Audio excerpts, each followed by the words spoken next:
আপনাদেরকে আমাদের এই দূতাবাসে উপস্থিত থাকার জন্য। আমি আরিফ মোহাম্মদ, বাংলাদেশের সহকারী হাই কমিশনার। এই বাংলাদেশ সহকারী হাই কমিশন আগরতলার পক্ষ থেকে আমি আপনাদের মাধ্যমে সমগ্র ত্রিপুরাবাসী তথা এই ভারতের জনগণকে আজকের এই বিশেষ দিনে শুভেচ্ছা জানাচ্ছি।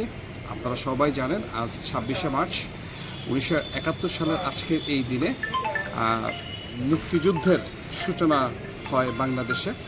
তৎকালীন পূর্ব পাকিস্তান দেশটিতে পাকিস্তানি হানাদার বাহিনীর বিরুদ্ধে বাঙালি জাতি এক দীর্ঘ সংগ্রামে এদিন আমরা যুক্ত হই এবং 9 মাস সংগ্রামের পরে ডিসেম্বর মাসের 16 তারিখে আমরা পরিপূর্ণ বিজয় অর্জন করি।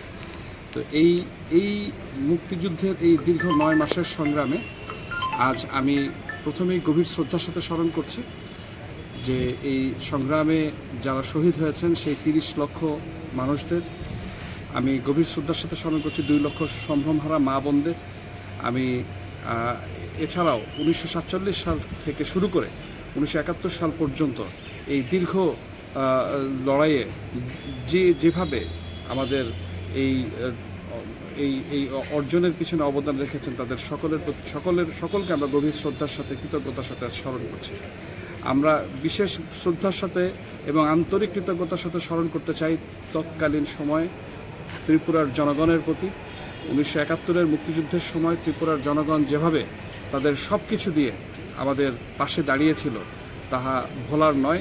আমরা সবসময় জাতি হিসেবে, বাংলাদেশি হিসেবে আমরা এই ত্রিপুরার এই অবদানকে কৃতজ্ঞতার সাথে স্মরণ করে আসছি। তো আজকের এই দিনেও আমাদের এই আনন্দের সময় এই ত্রিপুরার মাটিতে আমরা স্বাধীনতা দিবস উদযাপন করতে পেরে আমরা খুব গর্বিত। আমরা ত্রিপুরারই জনগণকে সাথে নিয়ে আজ সন্ধ্যার সময় আমরা রাজধানীর হোটেল পোলো টাওয়ার্সে আমরা একটি রিসেপশন করতে যাচ্ছি।